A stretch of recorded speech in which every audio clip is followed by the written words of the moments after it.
আগের এপিসোডে আমরা যা দেখেছিলাম, মাস্টার কিন ড্রাগনের আঘাতে পাথরের দেওয়ালে আছড়ে পড়লেন। তের একটি ফোঁটা মাটিতে পড়তেই শুরু হল এক বিশাল শক্তির বিস্ফোরণ।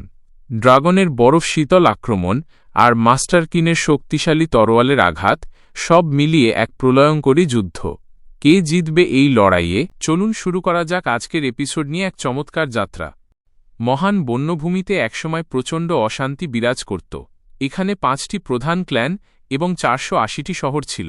শত শত বছর ধরে এই ক্ল্যানগুলো আর শহরগুলোর মধ্যে যুদ্ধবিগ্রহ লেগেই থাকত। সাধারণ মানুষেরা বেঁচে থাকার জন্য প্রাণপণ লড়াই করত। চারদিকে শুধু হাহাকার আর দুর্ভিক্ষ। ঠিক সেই সময় আবির্ভূত হলেন মহান দিব্য সম্রাট শেননং। তিনি 7-8টি ভয়ঙ্কর বন্য পশুকে জয় করলেন এবং স্বর্গের শক্তি দিয়ে সমস্ত মহান বন্যভূমি জয় করে নিলেন। তিনি সম্রাট হিসেবে সিংহাসনে বসার পর এখানে শান্তি ও শৃঙ্খলা ফিরে এল। শক্তিশালী থেকে শুরু করে দুর্বল সবাই তার প্রতি আনুগত্যের শপথ নিল।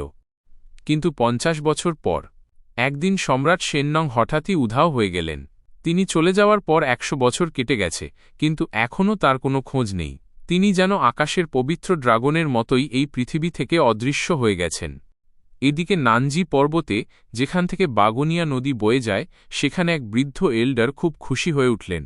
তিনি সাধারণ এক এল্ডার হলেও তার শরীরের সব অ্যাকুপয়েন্ট খুলে দিয়ে অসাধারণ শক্তি অর্জন করেছিলেন। একদিন তিনি পর্বত থেকে পর্বতে লাফাতে লাফাতে চললেন, এক পাহাড় থেকে আর এক পাহাড়ে, এমনকি বন্য পশুরাও তার গতি ধরতে পারছিল না।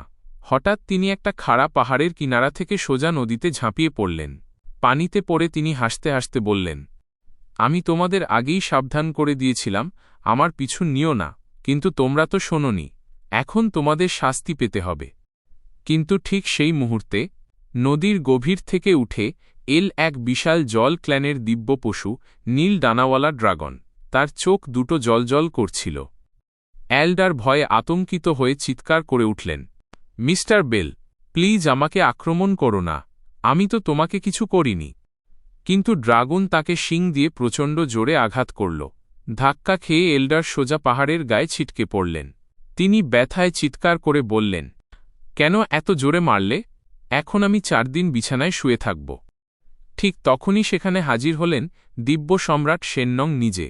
তিনি তিয়ান ইয়ানকে, যিনি এল্ডার দেখে জিজ্ঞাসা করলেন, তুমি ঠিক আছো তো? শেননং তার দিকে হাত বাড়িয়ে দিলেন। অলৌকিক শক্তিতে তিয়ান ইয়ানের সব ক্ষত সেরে গেল। তিনি অবাক হয়ে উঠে দাঁড়ালেন। আনন্দে তার চোখে পানি এসে গেল। তিনি বললেন, অমর দেবতা, আপনি আমার জীবন বাঁচিয়েছেন, আপনাকে অসংখ্য ধন্যবাদ। শেননং হেসে বললেন, আমার নাম শেননং, আমাকে অমর বলে ডেকো না, আমি অমর নই। তিয়ানিয়ান বিস্ময়ে বললেন, যদি আপনি অমর না হন তাহলে আপনি নিশ্চয়ই এক মহান চিকিৎসক। আপনি তো আমার সব ক্ষত এক মুহূর্তে সারিয়ে দিলেন। তারপর তিনি শেননংয়ের সাথে কথা বলতে বলতে চললেন। শেননং তার নাম জিজ্ঞাসা করলেন। তিয়ানিয়ান বললেন, আমার নাম তিয়ানিয়ান, আমার কোনো ঘরবাড়ি নেই, আমি বহু বছর ধরে পাহাড়ে পর্বতে ঘুরে বেড়াই। আপনি বলতে পারেন নানজি পর্বতই আমার ঘর। শেননং তার কথা শুনে মুগ্ধ হয়ে বললেন, তুমি আমাকে খুবই প্রভাবিত করেছ তিয়ানিয়ান।